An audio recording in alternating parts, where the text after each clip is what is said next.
بسم اللہ الرحمن الرحیم۔ ناظرین، آج کا ہمارا موضوع ہے کہ عورت ہم بستری کرنے کے لیے کتنا ٹائم مانگتی ہے۔ کم از کم کتنے وقت میں عورت کی تسلی ہو جاتی ہے۔ آج کل نیم حکیموں نے طرح طرح کے غلط تاثرات عوام میں پھیلا رکھے ہیں۔ بعض پرانے نیم حکیموں کے مطابق 1 سال میں 1 بار مباشرت کرنی چاہیے۔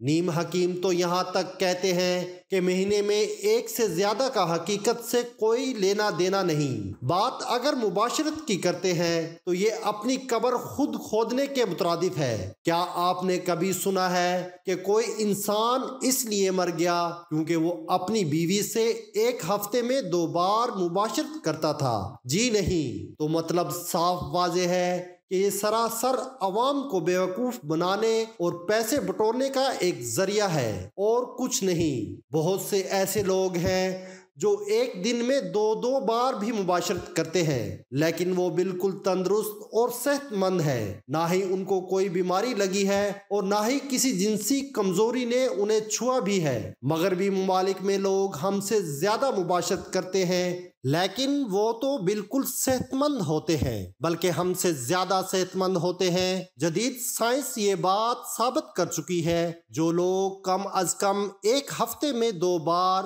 اپنی بیوی سے ہم بستری کرتے ہیں، ان کو دوسرے لوگوں کی نسبت موت کا خطرہ 50% کم ہوتا ہے جو 1 ماہ میں 1 بار مباشرت کرتے ہیں۔ ویسے بھی ہمارا مذہب حلال مباشرت کو سکون کا سبب بتاتا ہے۔ تو سوال یہ ہے کہ زیادہ سکون کس طرح سے قابل نقصان ہو سکتا ہے؟ اس کے علاوہ کم از کم 1 ہفتے میں 2 بار اپنی بیوی سے ہم بستری کرنے سے مرد مثانے اور پراسٹیٹ کے کینسر سے بھی محفوظ رہتا ہے، اور اگر وہ جوانی میں ہفتے میں 1 یا 2 بار مباشرت کرنے کا عادی ہوتا ہے تو وہ بڑھاپے میں بھی مباشرت کرنے کے قابل ہوتا ہے۔ اس طرح بہت سارے لوگ یہ بھی سوال کرتے ہیں کہ ایک جماع سے دوسرے جماع میں کتنا وقفہ ہونا چاہیے جس سے قوت مردانہ میں کمی واقع نہ ہو اور جب بھی جماع کیا جائے اس سے حقیقی لطف حاصل ہو۔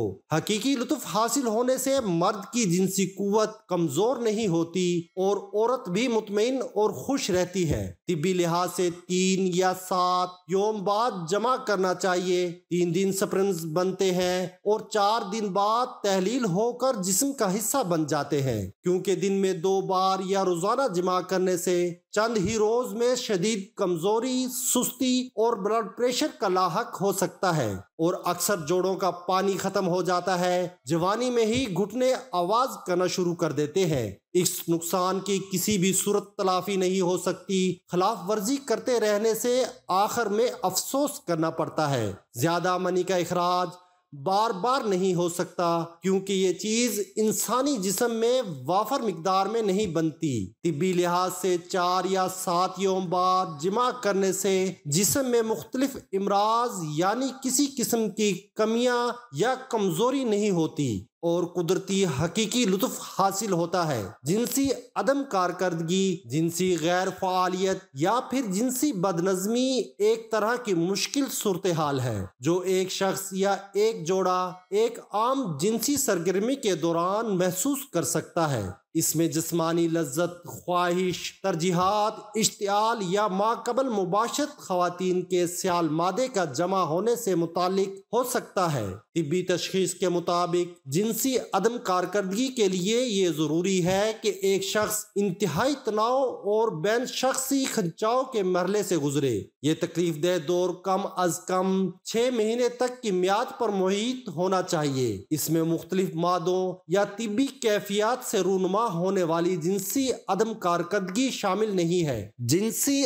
عدم کارکردگی بڑی حد تک ایک شخص کی جنسی زندگی کی کیفیت کی سمجھ پر غیر معمولی طور پر اثر انداز ہو سکتی ہے۔ متبادل اصطلاحات میں سے جنسی بدنظمی کی اصطلاح صرف جنسی عدم کارکردگی کے لیے ہی نہیں بلکہ شہوانی عدم توازن کے لیے بھی ہے۔ اسے کبھی کبھار جنسی ترجیحات کا عدم توازن بھی کہا جاتا ہے۔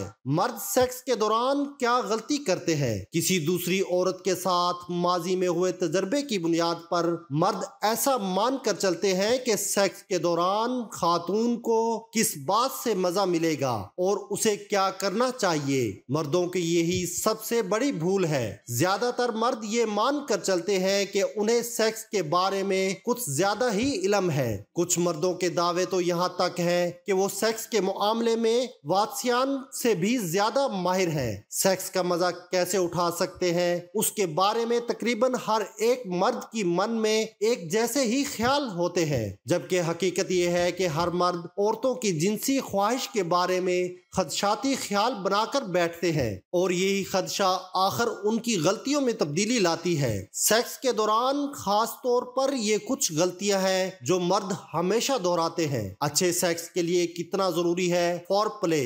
اب آپ کو ساتھی کو کس طرح کا لمس پسند ہے وہ تو آپ کو ہی معلوم کرنا پڑے گا۔ اس کے لیے آپ کو فور پلے کے وقت اور اس کے بعد بھی اپنے ساتھی سے بات کرنا ہوگی۔ فور پلے جنسی تعلقات قائم کرنے سے پہلے عورت کے جسم سے کھیلنا دراصل پلے کی شروعات ہے۔ کوئی بھی کھیل شروع کرنے سے پہلے وارم اپ کرنا انتہائی ضروری ہے، لیکن یہاں ہمیں یہ بھی یاد رکھنا اور سمجھنا چاہیے کہ مرد ماچس کی تلی کی طرح ہوتے ہیں جو بہت تیزی کے ساتھ سلگتے ہیں، لیکن جتنی جلدی سلگتے ہیں اتنی ہی جلدی بدھ بھی جاتے ہیں۔ اب آپ کے ساتھی کو کس طرح کا لمس پسند ہے وہ تو آپ کو ہی معلوم کرنا پڑے گا۔ اس کے لیے آپ کو فور پلے کے وقت اور اس کے بعد بھی اپنی ساتھی سے بات کرنا ہوگی۔ خواتین عام طور پر جھجک کا مظاہرہ کرتی ہیں، انہیں کھل کر بات کرنے میں وقت لگتا ہے۔ اللہ پاک ہم سب کو دین کی سمجھ عطا فرمائے اور اس کے مطابق زندگی بسر کرنے کی توفیق عطا فرمائے، آمین۔